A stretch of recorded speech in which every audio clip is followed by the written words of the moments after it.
কিয়ামতের কঠিন ময়দানে আল্লাহ রাব্বুল আলামিন স্বামী স্ত্রী যদি দুজনেই নেককার হয়ে যায়, কিয়ামতের দিন বলবে, আল্লাহর নবী বলেন, আল্লাহ কিয়ামতের মাঠে বলবেন, তোমরা একজনের আঙ্গুল ধরো। আল্লাহ ধরেছি, একজন আরেকজনের দিকে তাকাও। আল্লাহ তাকাইছি, হাসি দে। আল্লাহ হাসি দিছি, জান্নাতের গেট খুলে দিয়েছি, আঙ্গুল ধরে ধরে আমার তৈরি জান্নাতের ভিতরে প্রবেশ করো। আবার যদি এমন হয় মহিলার আমল বালা, জামাইর আমল বালা না, আল্লাহ স্ত্রীকে জান্নাতের টিকিট দিয়ে বলবেন, তুমি যাও। আল্লাহ আমার জামাই কো এটার খাস পথ বালা না। প্রভু জান্নাতে যাওয়ার সিস্টেম, স্বামী স্ত্রী একজনের আঙ্গুল ধরে যায়। ওই যে বিশ্ব নবী যাচ্ছেন জান্নাতে, খাদিজা এসে আঙ্গুলে ধরা। ওই যে আলী আঙ্গুলে জান্নাতে যায়, আলীর আঙ্গুলে ফাতেমা ধরা। এই হলো সিস্টেম। আল্লাহ আমি একা যাবো কেমনে? আমার স্বামী যে নাই, এর আমল বালা না, তুমি যাও, দেখা দেবো ঘরে। আল্লাহ জান্নাতের টিকিট নিয়ে নাও। আমি যেতাম না।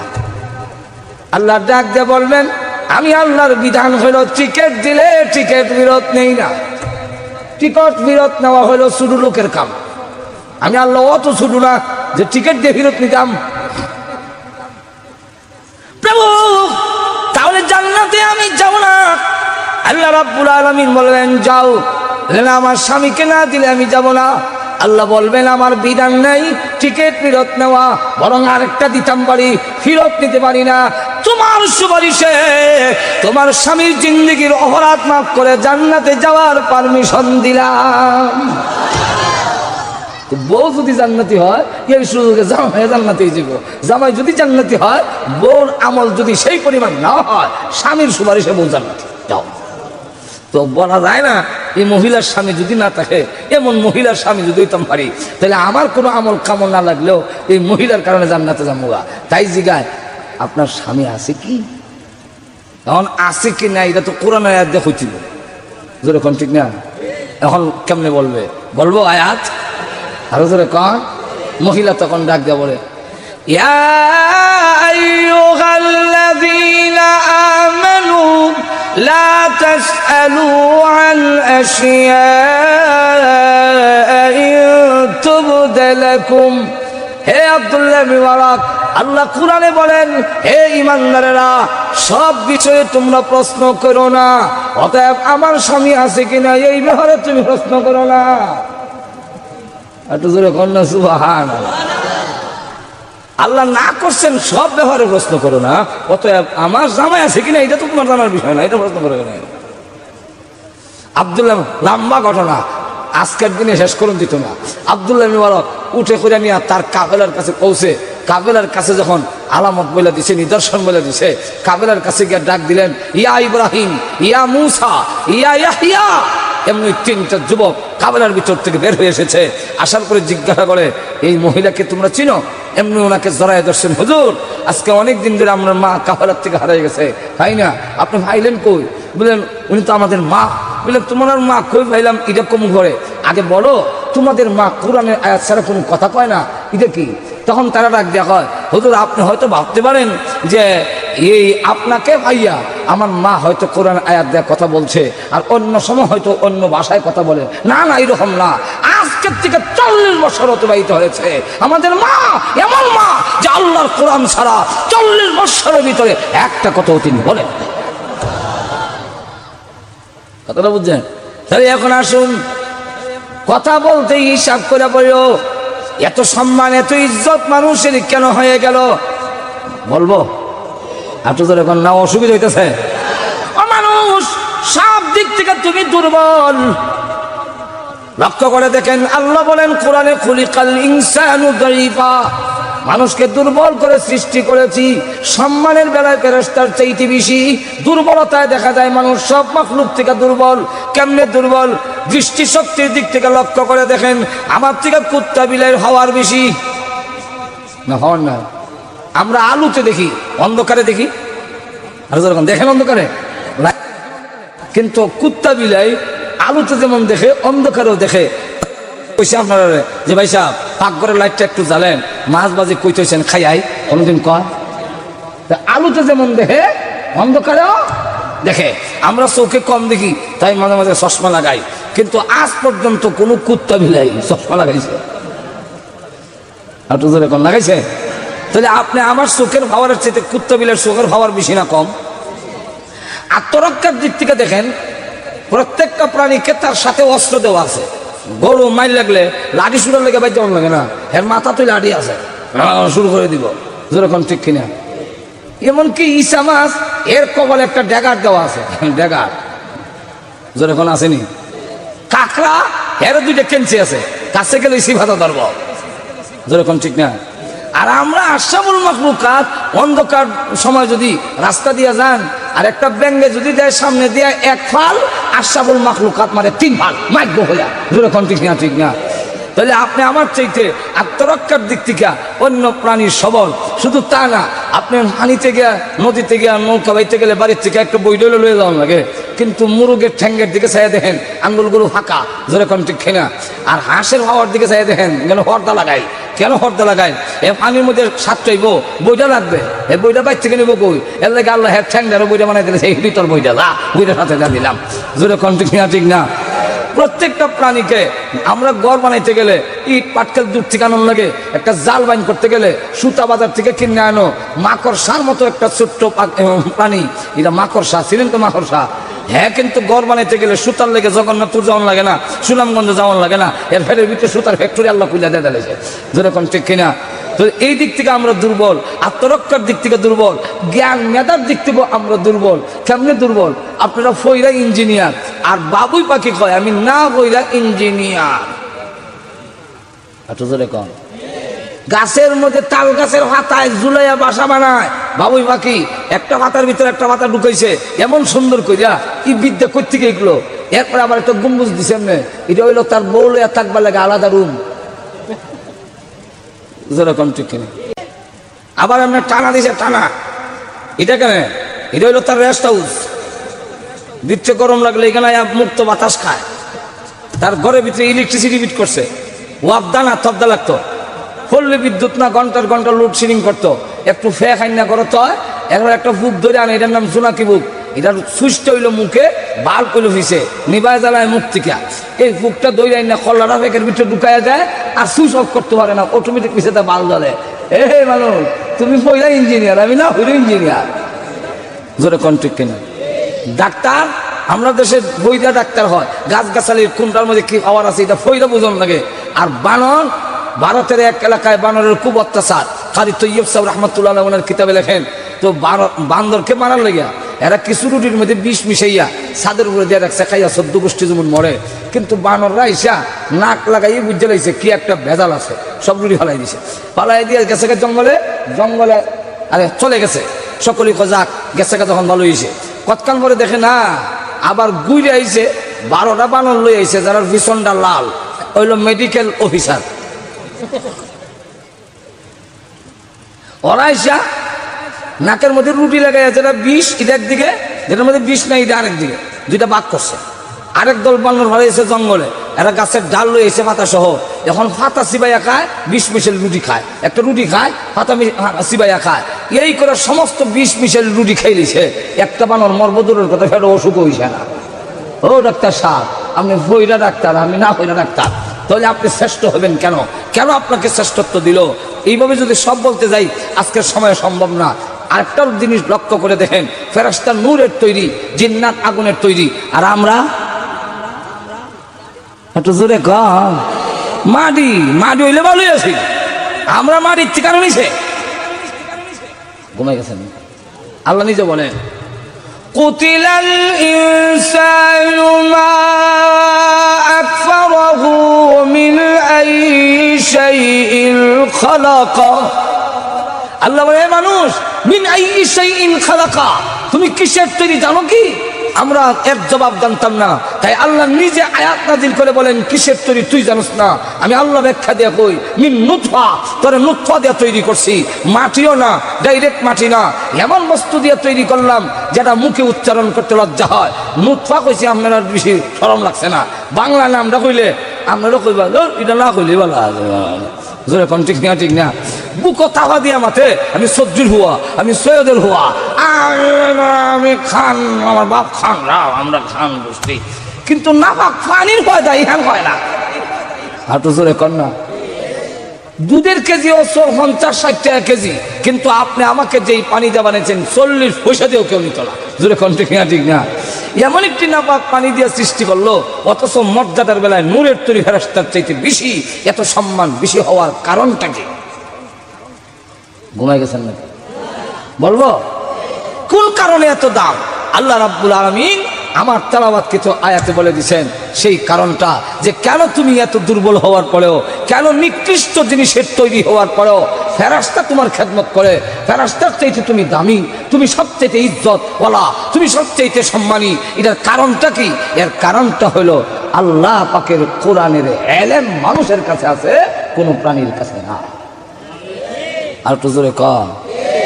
মানুষকে আল্লাহ রাব্বুল আলামিন ইলম দিয়েছেন। ইলম কি দিছেন? আটো তো এখন কি দিছেন? ইলম। وعلم آدم الأسماء كلها। ইলম কারে কয় আগে বুঝেন। আল্লাহ যে ইলম দিছেন, আদমের শ্রেষ্ঠত্বের কারণ হইল নূরের তৈরি ফেরেশতার চাইতে আদমের মর্যাদার কারণ হইল আল্লাহ আদমকে ইলম দিছিলেন। ইলম কাকে বলে? আমরা মনে করি আল ইলমু দানিস্তান, ইলম অর্থ জানা, জানলেই এটার নাম ইলম। আর যারা জানে তাদেরকে আলেম বলে। আমরা মনে করি এরকম না, জানার নাম ইলম না, জানলেই আলেম হয় না। যদি জানার নাম ইলম হইতো তাহলে আমাদের দেশের বড় বড় শিক্ষিতরাও আলেম হইয়া নায়েবে নবী হয়ে যাইত। আচ্ছা ধরে কন হইতো না? আমার এলাকার এক নেতা ভাষণ দেয়, তো মোল্লা রাখালে নাইবে নবী, আমরা নাইবে নবী না। কারণ আলেম যারা তারাই তো নাইবে নবী, তো আমরা তো আলেম, আমরা তো জানি, আমরা তো জ্ঞানী। আমি এলাকার যাওয়ার পরে এখন দেখিও বলো খালি স্লিপ দেয়, ফজর নাইবে নবী লয়ে ফেস লাগিয়েছি। কি ব্যাস বলে নেতাও কয় নাইবে নবী, এখন নাইবে নবী লয়ে তো ফেস লাগিয়েছি। আমি বললাম দেখেন, সব কথার উত্তর দিতে নাই। এর কারণ হলো আল্লাহ কোরআনে না করছে, অনেকে অনেক কথা না বুঝা কয়, সুতরাং হের উত্তর দিয়া মায়ের ছাড়া কোনো গতি নেই। তো তার কথার উত্তর দিয়া লাভ নাই। আমাদের দেশের এক বেলা লেহাবরা জানে না, চেয়ারম্যান হয়ে গেছে, ওইয়া ইউনিয়ন অফিস লাঠি লয়ে বইতে, মেম্বাররা দিবি হইল লাঠিগুলা। হে মেম্বার, জানো না আমার যে কলমের জোর নাই, লাঠির জোর আছে, দিবি ওখানে। এক মেম্বার জিজ্ঞাসা, এই মেম্বার দিবি ওখানে? মেম্বার কয়, চেয়ারম্যান সাহেব আমার একটা সমস্যা ছিল। কি সমস্যা? বলে আমার ওয়াইফের ডেলিভারি কেস। ডেলিভারি কেস বুঝেন তো আপনারা? না বুঝেন না? আমার ওয়াইফের ডেলিভারি কেস। চেয়ারম্যানের টাকা, ও এই কেস তো বড় মারাত্মক কেস, কারণ এই কেসে গত বছর আমার বাপও মারা গেছে। আমি আপনারা জিজ্ঞাসা করি, ডেলিভারি কেসের অর্থ চেয়ারম্যান বুঝছে? যদি বুঝতো তৈল কইল আমার বাপ মরছে ডেলিভারি কেসে। মূর্খ চেয়ারম্যানে যেমন বুঝছে না ডেলিভারি কেসের তর্জমা, ওই নেতায়ও নাইবে নবীর তর্জমা বুঝছে না। আর তো জোরে কন্যা, সব জ্ঞানের নামে এলেম না। এলেম হলো, এলেমের সংজ্ঞা হলো আল ইলমু নূরুম মিন ইলাহি, আল্লাহর প্রদত্ত একটি জ্ঞানের লাইটের নাম এলেম। যেই এলেমের দ্বারা মানুষ অন্ধকারের মধ্যে, যেভাবে লাইট হইলে আপনি অন্ধকারের মধ্যে মানুষ চিনবেন, আর যদি লাইট না থাকে মানুষ চিনবেন না। জোরে কোন ঠিক না? ঠিক না? আচ্ছা, যেই লাইট দিয়া, যেই আলো দিয়া মানুষ চিনা যায় না, এটাকে কি আলো বলা যায়? আরো জোরে কন। ঠিক তেমনি হবে, যেই জ্ঞান দিয়ে পৃথিবীর অন্ধকারে আল্লাহ চিনা যায় না, এই জ্ঞানের নাম এলেম হয় না। আর তো জোরে কন। আচ্ছা, আপনি যদি কোনো লাইট দিয়া গর্ত না দেখে গর্তের মধ্যে পড়ে ঠ্যাং ভেঙে নেন, এটার নাম লাইট পাওয়া যাইব? ঠিক তেমনি হবে, যেই জ্ঞান দিয়ে জাহান্নামের গর্ত দেখা যায় না, সেই এলেমের নাম এলেম, এই জ্ঞানের নাম এলেম হয় না। জোরে কন ঠিক না? আচ্ছা, আমরা ছোট সময় আগে জুতা ভাও দিতাম ঘুমাইবার আগে। ঘুমাইবার আগে মানে ভাও দই আগে বিস্তার করতাম, এর আগে তো খালি ভাইয়ে করতাম। ওখানে না আপনারা আপ টু ডেট বাবু হয়ে গেছেন গা। আর আমরা খালি ভাইয়ে ঘুরতাম, ঘুমাইবার আগে জুতাটা লইয়া গিয়া পুকুরের মধ্যে ভাও দই আইয়া এরপরে বিস্তার করতাম। যেরকম ঠিক না? তো খালি ভাই আটলে অন্ধকারের মধ্যে পায়ের মধ্যে যে কি লাগছে আঙ্গুলের শিবার, তখন আর বোঝা যায় না। কিতা লাগলো রে, ফেঁকো ভাড়া মারলাম না, এটা আল্লাহ জানে। তো আট দিয়া কিতা লাগাইলাম জানে। ইন্নালিল্লাহ। পায়খানা দিয়ে লাগাই লেছি। তো পায়খানা আসছিল রাস্তাত, লাগছে আতো ভাও, লাগছে আতো লাগছে না হ, এত জায়গাত লাগছে কে হাঁটু দূরে কন না, লাইট নাই দূরে কোন কি নাই। ঠিক তেমনি ভাবে যেই জ্ঞান দিয়া শিরিকের গুনাহ, বেদাতের নাফাক, শিরিকের নাফাক, কুফরের নাফাক, হারামের নাফাক চিনা যায় না, সেইটাকে কখনো লাইট বলা হয় না, সেটাকে এলেম বলা হয় না। দূরে কোন ঠিক না, ঠিক না। তাই এলেম কারে কর? আল্লাহ রাব্বুল আলামিন বলেন, মানুষকে আমি আল্লাহ এলেম দিয়েছি, এমন একটি নূর মানুষের ভিতরে দিয়েছি, এটার নামে আল ইলমু নূরুম মিন ইলাহি। আল্লাহ প্রদত্ত এমন একটি লাইট মানুষকে দিয়েছেন, যার নাম ইলমে ওহী, কোরআনের লাইট। এই লাইট যার ভিতরে থাকে, অন্ধকার পৃথিবীতে এসে কখনো আল্লাহ বলে না, আল্লাহ চিনিলায়। জোরে কোন ঠিক কিনা? কোরআনের লাইট যদি না থাকে, আল্লাহর কসম পৃথিবীর মানুষ যত বড় শিক্ষিত হোক, মহান আল্লাহকে চিনবে না। আর কোরআনের লাইট যদি আপনার আমার সন্তানের ভিতরে, আমার ভিতরে থাকে, অন্ধকার পৃথিবীতে মরণের আগেও মহান আল্লাহকে ভুলবে না। যেরকম ঠিক কিনা? এই জন্য হযরত আলী রাদিয়াল্লাহু আনহুকে এক ইহুদি জিজ্ঞাসা করেন, আলী তোমার মতো জ্ঞানী হইয়া যা দেখা যায় না তা তুমি বিশ্বাস করো কেমনে? হযরত আলী বলেন, আমি যেই জিনিস দেখি না এই জিনিস বিশ্বাস করি না। এমনি ইহুদি লোকটা ডাক দেন, আলী রে আল্লাহ দেখা যায় না, তাহলে আল্লাহ বিশ্বাস করলে কেমনে? হযরত আলী বলেন, এই প্রশ্ন যে তুই করবে এটা আমি ভালো করেই জানি। যেরকম ঠিক কিনা? জানি না বুঝতেই আমি উত্তর দিয়েছি। দেখ ইহুদি, আমি আগে বলেছি যা দেখি না আমি তা মানি না। আল্লাহ যখন মানি, তুমি বুঝে নাও আমি আল্লাহকে দেখে শুনি ঈমান এনেছি, না দেখা ঈমান আনি নাই। ইহুদি লোকটা ডাক দিয়ে বলে, আলী রে আল্লাহ তো দেখা যায় না, তোমাদের কোরআনেও আছে লা তুদরিকুহুল আবসার, এই চর্মচক্ষু দিয়া আল্লাহকে আয়ত্ত করা সম্ভব নয়, তাহলে তুমি আল্লাহ দেখলে কিভাবে? উনি বলেন, দেখা দেখা দুই রকম। কয় রকম? একটা ডাইরেক্ট আর একটা ইনডাইরেক্ট, একটা সরাসরি আর একটা গুড়াইয়া। আমি উদাহরণ দিলে আপনারা বুঝতে পারবেন। আয়নার সামনে দাঁড়াইলে দেখা যায়নি, একটু জোরে কম, সব আয়নার দেখা যায়নি। আরো জোরে কম না, সব আয়নার দেখা যায় না। কোন আয়নার দেখা যাক? যে আয়নার পিছন দিয়ে ফারত লাগাই। জোরে কম ঠিক কিনা? সব আয়নার যেমন ছবি দেখা যায় না, ঠিক তেমনি হবে সব জ্ঞান দিয়ে আল্লাহ দেখা যায় না। আরে ইহুদি, ওই আয়নার মধ্যে যেমন দেখা যায় কিন্তু ধরা যায় না, ছোঁয়া যায় না, বাংলেও আপনারে পাওয়া যায় না। ইহুদি সব জ্ঞান দিয়ে আল্লাহ দেখতে পাবে না। কোরআনের জ্ঞান তুই আরত লাগা, তোর জ্ঞানের সাথে কোরআনের আলো যদি লাগায় দাও, প্রত্যেকটা মাখলুকের দিকে তাকায় দেখ, আমার মহান আল্লাহর ছবি প্রত্যেকটা মাখলুকের ভিতরে দেখা যায়। জোরে কোন ঠিক কিনা? কোরআনের জ্ঞান লাগাও, কোরআনের আলো তোমার জ্ঞানের সাথে আরত লাগাও, লাগাইলে দেখবে প্রত্যেকটা মাখলুকের ভিতরে মহান আল্লাহ রাব্বুল আলামিন দেখা যায়। আল্লাহ চিনে না এমন কোনো আলেম নাই যে আলেমে আল্লাহ চিনে না। আর এমন ডক্টরও আছে যারা ডক্টর হওয়ার পরে ইংলিশ মাতে, English there God is not, God is not, আল্লাহ নাই। তা আল্লাহ নাই এটা কেমন হইল? হয়তো ন্যাচারালি প্রাকৃতিক এমনি বিল হয়েছে আপনা আপনি। আরেক দলে কয় মহাশূন্য একটা গ্রহ আছিল, হঠাৎ করে ফুটে গেছি কি, এক টুকরা নিচের দিকে ফুটে গেছি কি, পৃথিবী হয়ে গেছে। কেমন ভাবলামই মাঠ। আচ্ছা, আজকের মাইকে যদি কোনো বক্তা ওয়াজ করে, ভাইরা আমার এখানে একটা লোহার টুকরা আছিল, হঠাৎ করে ফুটে গেছি কি, এক টুকরা স্ট্যান্ড হয়েছে, একটা মাউথ পিস, একটা মেশিন, একটা ব্যাটারি, একটা ইউনিট, একটা হরন, হঠাৎ করে আমার গয়ে গেছে। আপনারা সবে কইবেন যে এই মোল্লার মাথার তার ছিঁড়ে গেছি। জোরে কোন ঠিক কিনা? তাহলে যেই ব্যক্তি কয় পৃথিবী এমনি বিস্ফোরণ করে ফুটতে গেছে কি আর পৃথিবী হয়ে গেছে, এরা মাথার তার খেতে হয়েছে। আর জোরে এখন কি হয়েছে? আপনারা কইতারেন বলে অত বড় বড় শিক্ষিত লোক, আপনারা ডক্টর একজন, আমরা কোন কিতা মাথার তার ছিঁড়ে গেছি বলে, হ্যাঁ লেখাপড়া করার পরেও মাথার তার হাঁটু ধরে কোনো তার ছিঁড়ে। এটার নজির একটা এক্সাম্পল দিয়ে বুঝাই। এক ইন্সপেক্টর গেছে স্কুলে ইন্সপেকশন করতো, তো গাড়ি থামাইয়া স্কুলে একটা যেমন লাগে গিয়া জিজ্ঞাসা কোন ক্লাস রে? ও স্যার এটা অঙ্কের ক্লাস। ও ঠিক মতো আইসি, একটা অঙ্ক কর। ও কি অঙ্ক স্যার? বলে অঙ্কটা হইলো আমি গাড়ির থেকে নামি তোমার স্কুলে আইতে আমার 15 মিনিট সময় লাগছে, বলো দেখি আমার বয়স কত। ঘুমে গেছে নাকি? ছেলেরা কয় যোগ বিয়োগ ফুরন বাঘ এলজাবরা বেলজাবরা লসাগু মশাগু যা শিখছিলাম কোনটা খামো লাগে না, সব কলম তো বই দিছে। ক্লাসের মধ্যে আবার কিছু ছেলেরা তাকে পণ্ডিত আছে না, এক ছেলে কলম দিয়ে আখাইতেছে, এই তুই কি করস? ও স্যার আপনার বয়সটা বাইর করতেছে।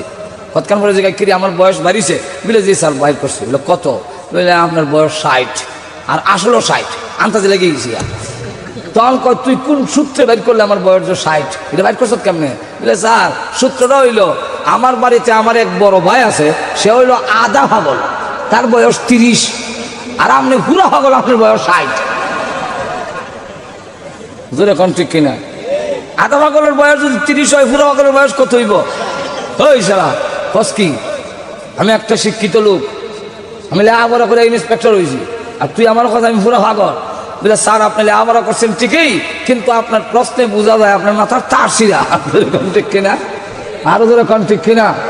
আপনার মাথার তার শিরা না হলে এই জাতের প্রশ্ন করতে পারেন না। ঠিক তেমনি হবে যারা কয় dear God is not, God নাই এমনি হয়েছে পৃথিবী, হেরারও মাথার তার শিরা কোনো সন্দেহ নাই। আর তো ধরে মহিলার সামনে মহিলা গো, তোমার দুধের বাচ্চাকে জবাই করা হবে, এখনো সময় আছে, তুমি আমাকে খোদা মেনে নাও। মহিলা ডাক দেয়া বলে মা সেটা শুধু আমার 2 বাচ্চা কেন, আল্লাহর কসম করে বলি আমার সামনে যদি তাম পৃথিবীর মানুষগুলো এক একটা করে জবাই করতে দেখো, আল্লাহর কসম করে বলে একটা মুহূর্তের জন্য আমার মহান আল্লাহ আমি ছাড়বো না। এখন দুধের বাচ্চার জবান আল্লাহ খুলে দেয়া কয় তোর মারে সান্ত্বনা দিয়ে আয়। হাদিসের মধ্যে আইছে বাচ্চা তখন ডাক দেয়া কয় ইয়া উম্মা ইসবিরি ফাইন্নাকি আলাল হাক্কে, হে আম্মা জান সবর করেন, ধৈর্য ধরেন, আপনি হকের উপরে আছেন গো মা। যদিও গলা কাটে কষ্ট হয় না, গরম তেলে ছাড়লে কষ্ট হবে না মা গো, গরম তেলে ছাড়তে দেরি হয়, আল্লাহর তৈরি জান্নাতের ভিতরে যাইতে 1 মিনিট দেরি হয় না। ভাইরা আমার লক্ষ্য করে দেখেন এই অবস্থা, যেই মাত্র নাকি ওই বাচ্চাকে গরম তেলের মধ্যে ছেড়ে দিয়েছে, এবার মহিলার পালা। মহিলা ডাক দে বলে ওরে কারণ আমাকেও জবে করবে, কিন্তু একটা ওসিয়ত। কি ওসিয়ত? আমাকে জবাই করে গরম তেলের মধ্যে যখন ছেড়ে দেওয়া হবে, ওই সময় হাড্ডিগুলো আমার বাচ্চাগুলোর যেইভাবে আলাদা হয়ে গেছে আমারও আলাদা হয়ে যাবে, 3 জনের হাড্ডিগুলো এক জায়গায় দাপন কইরো, এই হলো আমার ওসিয়ত। কারণ ঠিক আছে ওসিয়ত মানলাম, 3 জনের হাড্ডি এক জায়গায় দাপন করা হয়েছে, এক কবরের মধ্যে দেওয়া হয়েছে। মহিলার উদ্দেশ্য হলো কিয়ামতের কঠিন ময়দানে যেদিন উঠবো আমি আল্লাহর দরবারে আমার 2 বাচ্চা সহ আমার গলা কাটা যে অবস্থায় শহীদ হয় ওই অবস্থায় আল্লাহর দরবারে উঠবে। কিয়ামতের কঠিন ময়দানে আল্লাহর সামনে যখন উঠবো, আল্লাহ তাকায়া দেখবে আমার গলা কাটা, আমার 2 বাচ্চার গলা কাটা। আল্লাহর দরবারে হাজির হয়ে বলবো প্রভু গো, তোমার জন্য আমার গলা, আমার জীবন এবং আমার বাচ্চাদের জীবন উৎসর্গ করেছি, তথাপি তোমাকে ছেড়ে দেই নাই। এই কারণে এক জায়গায় দাফন করার জন্য ওসিয়ত করেছে। দাফন করেছে ঠিক বিশ্বনবী রাহমাতুল লিল আলামিন মেরাজে যাওয়ার সময় বাইতুল মুকাদ্দাস যখন গেলেন, আল্লাহর নবী তখন ডাক দিয়ে বলেন ও জিবরাইল, আমার নাকের মধ্যে জান্নাতের সুঘ্রাণ লাগতেছে, মনে হয় জান্নাতের কাছে এসে গেছি। জিবরাইল বলেন না গো নবী, জান্নাত বহুদূর, তাহলে জান্নাতের সুঘ্রাণ আমার নাকে লাগে কেন? জিবরাইল ডাক দিয়ে বলে গো নবীজি, ওই যে মাসেদা এবং তার 2 বাচ্চা সহ জবাই করে হাড্ডিগুলো এক কবরে দাফন করেছিল, সেই কবর থেকে জান্নাতের সুঘ্রাণ আসতেছে।